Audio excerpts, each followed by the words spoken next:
Siya ba ang dahilan kaya ako ngayon iiwan? Siya ba ang dahilan kaya di mo na ako kailangan? Siya na nga ba ngayon ang bago mong mahal?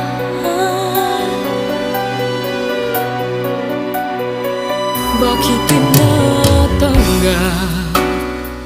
ng puso't damdamin